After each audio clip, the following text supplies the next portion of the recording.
It began with a single woman. One hot July morning in 1518, in the bustling streets of Strasbourg, she stepped into the sunlight and began to dance. At first, the townspeople laughed, but when she did not stop, when her feet bled and her body trembled, laughter turned to horror. Within a week, dozens joined her. Within a month, hundreds. They danced until their hearts gave out, until their lungs collapsed.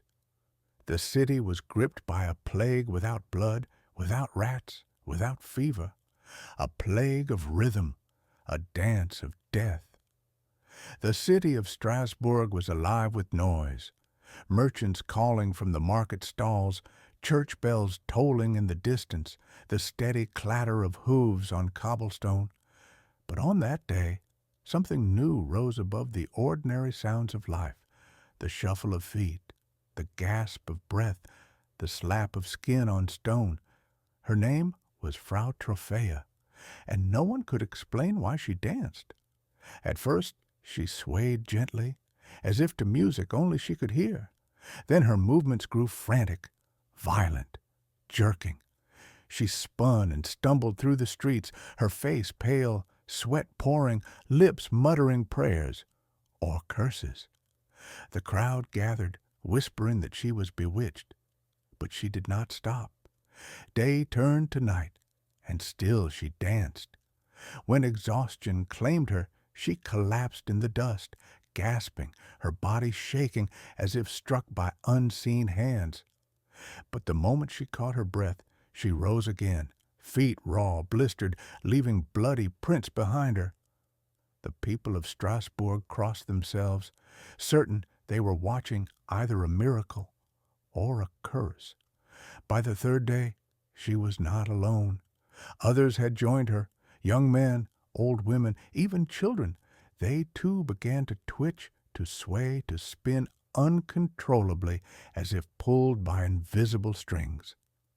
The streets filled with their cries and their laughter, but none could stop their own bodies. They danced until they fell, trembling, foaming at the mouth. Priests warned the people that this was no ordinary madness. It was a punishment, a divine plague sent for the city's sins, and yet still more joined. Within a week, there were dozens. Within a month, nearly 400. The city's streets became a stage for a grotesque performance. Bodies writhing, feet pounding, eyes rolling in delirium. No one was immune. Rich and poor, men and women, noble and beggar. The dance claimed them all. And with every death, with every broken body dragged away, still others fell under the same curse. The city tried everything. They prayed. They begged. They locked the dancers away. Nothing worked. Strasbourg was falling into madness, and the worst was yet to come. Imagine a city where the streets themselves become a graveyard, where the sound of bells cannot be heard over the frantic pounding of feet, where mothers dance until their children starve, and priests chant prayers drowned by screams. This was Strasbourg in the summer of 1518, a city that tried to fight madness with music, and in doing so only fed the plague. At first, the authorities believed the dancers would simply collapse and recover. But they did not recover.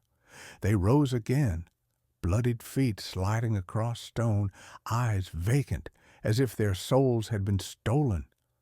The city fathers gathered in panic. Should they call it a curse, a sickness, a punishment from God? The physicians had another explanation. The blood was overheated. Too much fire inside the body, they said. The cure? More dancing. And so, in one of the strangest decisions in history, Strasbourg built stages. Musicians were hired to play flutes, drums, fiddles. Guild halls were cleared so the afflicted could dance freely, their bodies writhing under torchlight as the crowd watched in horror. The authorities thought they were curing them. Instead, they were digging their graves. With every beat of the drum, more collapsed, their bodies twisted, lungs torn, hearts exploded in their chests. But the music never stopped. Eyewitnesses describe streets filled with bodies, some twitching, some lifeless, all drenched in sweat and blood. A mother's veil torn, her child clinging to her dress as she spun and spun until she fell cold. An old man's teeth shattered as he gnashed and writhed, his legs refusing to obey. The city stank of sweat, iron, and death. Priests marched in procession, chanting psalms, sprinkling holy water. They believed the curse came from Saint Vitus, a patron of dancers and epileptics. Perhaps, they said, the people had offended him. Only pilgrimage and penance could appease the saint. But the more they prayed, the more the dancers multiplied. One priest wrote, "They move as if Satan himself whips their heels. We sing against them, but our voices drown in their madness." The panic spread faster than the plague itself. Families locked their doors, but even behind wooden shutters they could hear the thunder of hundreds of feet slamming stone. Strasbourg became a city of nightmares. By day, it was a carnival of frenzy. By night, a funeral procession. And yet, through the horror, the music played on. By August, the plague had consumed the city. Hundreds had danced themselves to death. The survivors begged for answers, but no one, not priests, not physicians, not the desperate city council, could explain why. Theories began to spread, and each one was more terrifying than the last. What could drive hundreds of people to dance until their bones snapped and their hearts burst? Was it madness, poison, or something far older, lurking in the shadows of faith and fear? The dancing plague of 1518 has never been solved, but the theories themselves are as haunting as the plague. The first explanation came from the physicians of Strasbourg. They declared it an illness of the blood, too much heat, too much fire within the body. The cure, to burn it out with motion, to dance until the fever was gone. But the fever never left. Instead, the dancers collapsed lifeless. Modern historians suggest another possibility. Ergotism. Rye bread, the staple of peasants, could carry a parasite. Claviceps purpurea. Ergot, the same fungus from which LSD would one day be derived. Ergot poisoning causes hallucinations, spasms, seizures. A whole city, poisoned by its own bread, convulsing in the streets. It sounds almost logical. But ergot makes its victims weak, not strong enough to dance for days. It does not explain why hundreds moved in rhythm as if compelled by music no one else could hear. Others whisper of mass hysteria, a psychological epidemic. Strasbourg had suffered famine, disease, poverty. The people lived under crushing fear of God's wrath. Perhaps the plague was no plague at all, but a collective breakdown, bodies turning terror into movement, fear into frenzy. Yet this too feels incomplete. How does fear alone make mothers abandon children, make men dance until their feet shattered? How does hysteria kill? Then comes the darkest theory, the curse of Saint Vitus. In medieval Europe, Saint Vitus was believed to punish sinners with uncontrollable dancing.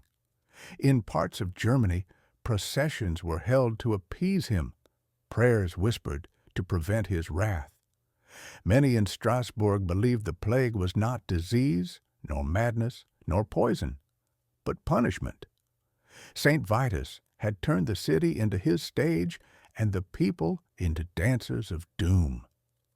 And then there is the final, most unsettling thought, one no priest dared to say aloud. What if it was neither God nor saint? What if the devil himself had taken the city by the heels, dragging them into his infernal rhythm? Eyewitnesses swore that at night the dancers' shadows moved unnaturally, stretching longer than their bodies, twitching even when they stood still. Some said they heard music where none was played. Others claimed they saw faces in the firelight, mocking, grinning, leading the dance. Was this plague a sickness of flesh or a sickness of the soul? By September, the plague began to fade, but not because it was cured. It simply ended as suddenly as it began. The survivors staggered back to life, broken and haunted, and yet the legend of the dancing plague would not die, because centuries later the question still haunts us. What really happened in Strasbourg? By autumn of 1518, Strasbourg was silent again. The music stopped, the feet stilled. The streets, once alive with frantic motion, lay heavy with death. But the silence was not peace. It was the kind of silence that follows horror, a silence where people whisper of curses, saints, and devils, afraid the dance could return at any moment.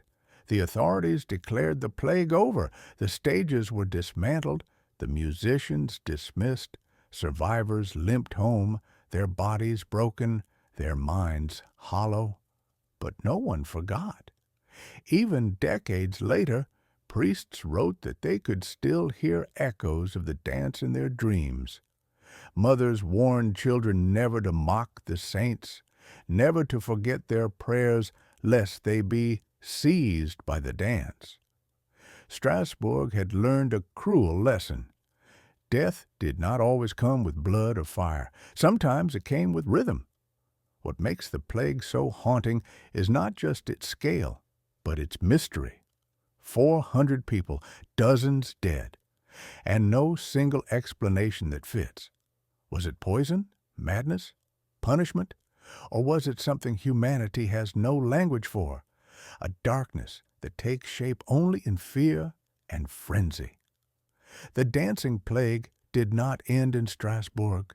Smaller outbreaks followed across Europe, in Cologne, in Basel, in the valleys of Germany. Always the same story. Bodies moving against their will, dancing into exhaustion, into madness, into the grave, as if the curse of Saint Vitus could not be bound by time or place. One chilling detail. Survivors swore they felt no joy, no music, only torment. Their feet bled, their bones cracked, yet they were compelled to move. It was not dance, it was imprisonment. And so the story lingers. Historians debate, scientists search for answers, but the truth may never be known, because perhaps the dancing plague was not meant to be solved.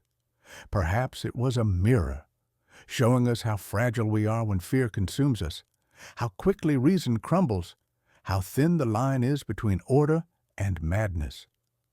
In 1518, Strasbourg danced itself to death. And though centuries have passed, the question remains, what force could command an entire city to move against its will? A curse? A poison? Or something far more terrifying? The possibility that madness itself is contagious, waiting to be awakened again.